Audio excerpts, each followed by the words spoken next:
So I've been up here on this roof, and while I was working, I thought about something. And this something means a lot to me, okay? So listen up. We may show videos of us working here on this farm and on projects. I want to tell you now, if you do anything in response to what we're doing, think about safety. Think about safety. If I go up without a safety harness, that's my choice. If you go up without one, that's your choice. But don't blame it on me if you go up without one and you fall. I exercise a lot of safety. I've been in an accident before. I know the repercussions of it. I'm telling you now, you do your own due diligence of what safety is to you, and you do it. But don't blame us for your stupidity ever. Ever. That's my disclaimer. You're responsible for yourself. Anything we do in our videos is us. It doesn't mean we're telling you to go out and do anything dangerous. Use your own brain. This has been my disclaimer.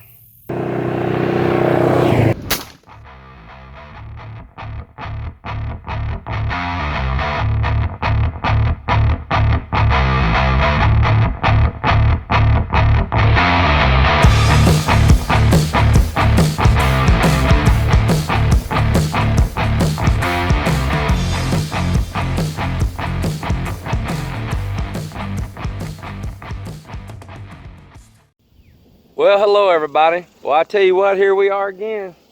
Looks like it's gonna storm again. And man, I've got a little bit of hay laid on the ground. Man, I just hate it. I hate it. At least I only cut a small portion. I didn't cut a big place. So I think I'll be all right. So I wanted to touch base here. What's been going on around this place? For one thing, I got up early this morning and come down here while it was cool. I started cleaning up around this shop area, straightening up cords and all that, and preparing to do some work here, because I would like to get a good bit more done on this building before we leave, and I think I can squeeze it in and make it happen. And we did a little bit today. Now, one of the very first things I did is I brought this fifth wheel down here. And I wanted it so we would have the restroom, because it's kind of far from the house. We'd have it for a refrigerator because it operates on gas. And the 12 volt, we have some water here. And I have those deep cycle batteries in there that I can run that big power inverter on. I can have electricity down here without having to run those generators or that welder over there and listen to all of that noise the whole time you're trying to work. So off that inverter hooked up here, I would be able to charge my battery packs on my cordless tools and all as I need it to. And like I said, in peace of mind and not all listen to an engine run the whole time. Well, there's a catch though. The batteries are run down on the RV, right? And that's what I wanted to show you here. This is something I wanted to talk to you guys about. An RV is like this, like a travel trailer, a fifth wheel.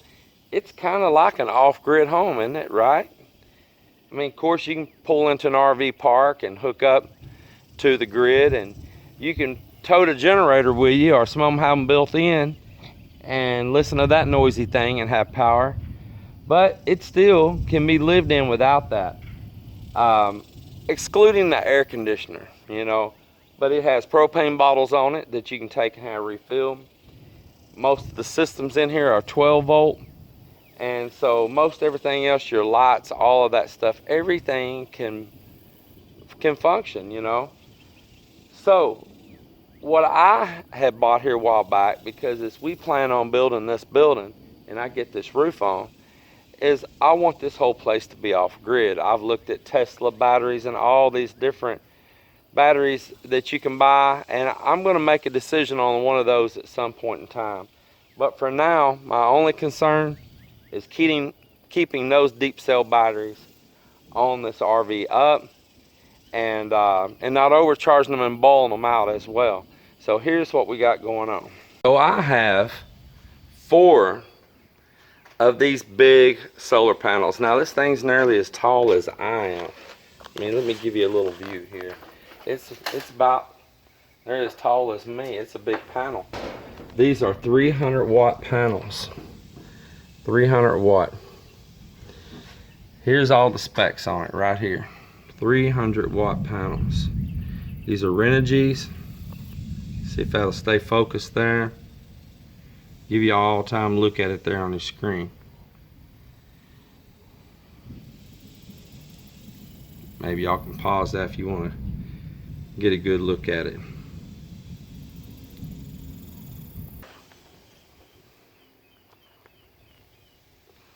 So I have right now 4 of these panels, and I plan to buy more of them. I plan to buy more of them really soon here. I know that even 8 of them is not going to be enough to carry a whole house, but put this in your mind. So for one thing, Mel and I are not going to be here normally in the winter unless we just absolutely have to be. So we're not going to have much power usage during that time. Mel and I also bounce out of here during the hottest part of the summer, so we don't have that heavy load of air conditioners. So with that being said, for now, because things could change, we don't have to pull a super heavy load of the most time when you normally do, which that's going to be during your peak summer and your coldest winter. And so we have that working to our benefit. And we're doing solar over in the Philippines as well as our place. We've already got a small system started there now as well. Boy, listen to that thunder. I don't know if you guys hear that or not, but boy, I do. So, I feel some rain too.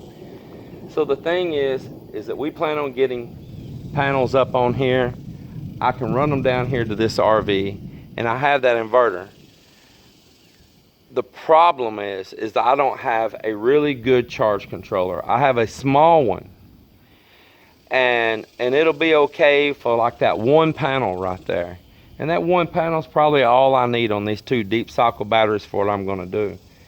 But as I put all these panels up, I need a good charge controller. I know that I want a MPPT, and I'm thinking, do I want to get a hybrid that has inverter built in it? Do I want it where it has remote viewing so I can see what it's doing even when I'm abroad? These are the things I'm looking at. And I tell you, I'm a budget person now. I'm not buying some kind of high fadangle thing from Germany that came out of some kind of special labs. I'm a budget-minded person, so I don't want no expensive high dollar one. But at the same time, I don't want bottom line. So you guys help me pick out something middle of the road. You tell me what you guys know about the do's and the don'ts. Billy, I know you're out there trying to do an off-grid thing, and we've had a little talks back and forth. You throw in some information as well. You saw the information on these panels. I plan to have more of them just like it. I know you can mix and match these days with these new smarter controllers. Should I put individual inverters on each one? What should I do? You all give me your suggestions. I'm definitely all ears on this. I'm telling you. I'm all ears on it. But in the RV now, the whole building I plan on, and I do plan on upgrading to a whole home battery. I don't know if you call it home, it's just a shop, and we've decided even against building a barn dominium. I think we're just going to upgrade to a bigger, newer 5th wheel and call it a day. Because even if we close this because it's about to rain, because we're still going to be traveling, and even if we want to be back here in the US and pull the plug here and hook on to that 5th wheel and travel around elsewhere in the country, our whole home's already packed in there with us. It's gonna be so nice with this pond right there. I'm really gonna enjoy that. So Patrick came over today to help me on the roof. I told him I wanted to get started really early before it broke out hot. I can't handle the heat. Man, we agreed on a time, That joker did what he does every single time. They'd laugh with their little jokes about Kenya time and Philippine time and all that. And if you say 7 o'clock, that means 9 o'clock? No. It's the USA, baby. If we say 7 o'clock, that actually means 6:45 or 6:30. Come on now. If you want those times, be there. But you're here. And here we work on a punctual schedule. At least I do. I do. I get a little aggravated if somebody tells me they're going to be there at 7. By gosh, I'm watching for you at 7 o'clock. And I done got up even extra early to make sure that I'm ready. So, I was not happy. So he shows up here a little later. And he says, well, I thought you said 7:30. I said, that still don't count. It's 8:05. And I tell you what, as soon as that sun breaks out over here in the mornings, it gets hot on these metal roofs fast, and I can't take the heat. I just can't. But we pushed on through. We didn't get near as much done as I wanted. These sheets are long. This roof is tall. But we did get some sheets on, and I'm thankful for his help. Nonetheless, he's a good friend, and I love old Patrick. And all we can do is just laugh about it and go on. But please learn how to show up on time, Patrick. I do appreciate everything anybody does for me, even if I do get grouchy and cranky. I appreciate it. But be on time. So, I guess I better close up these truck windows on the Duramax pickup here. And I think I got a couple sheets outside I need to get some weight on, because it looks like it's about to blow up a storm here.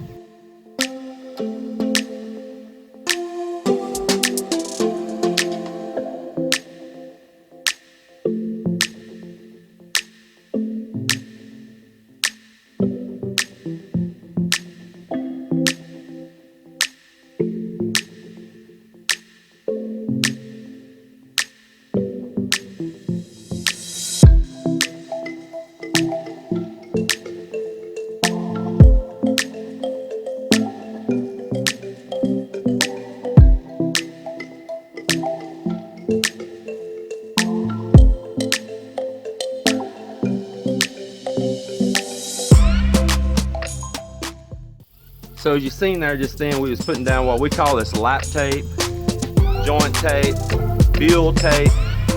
It's a gummy-like tape here. Peel this wax paper off of it. You peel this paper off after you get it up over your lap. But you see it's a real gummy, stretchy-like tape. And it will get hot and melt. And that's exactly what it'll do. It's a sealer on those laps on your roof. If you don't put this and you just put the metal on without it, the difference of temperatures inside the building and outside, the pressure differences between inside and outside, it will literally siphon water over that hump and into your building. No joke. It will siphon it right up over that hump. Imagine a pouring down rain, one of those where you're going to get 3-4 inches in a day.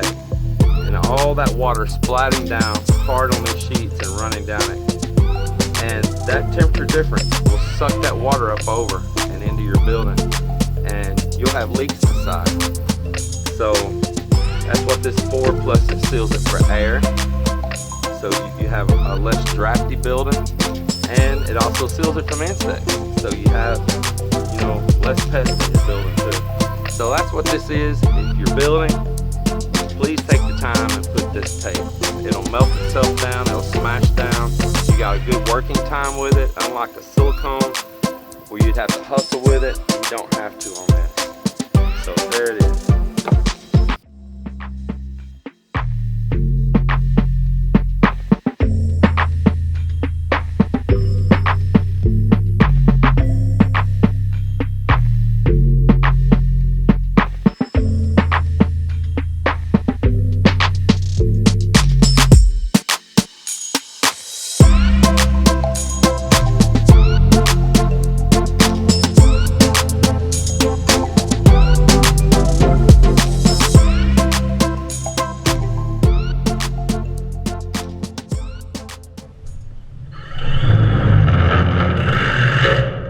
This is the one you would shoot your metal down directly to your C-purlin, Z-purlin, whatever your structure is. Square tubing. This drill screw here, see, it's pretty much the same size as the drill tip. The threads barely expand, just a little bit bigger. To where this one, this is what I'm talking about, a lap screw. You see how small the drill tip is, and then it expands and gets big, swells out. This is for sheet metal to sheet metal. So any of your trims where your sheets lap over the top of each other, any place like that, this is a screw that you want to use. If you use this one and run through there, it's just going to strip out. It will not hold, it will not suck down good, it will release over time. So be sure that when you're shooting those, that you get both kinds of screws. Your lap screw and your regular tech right here, your regular drill screw.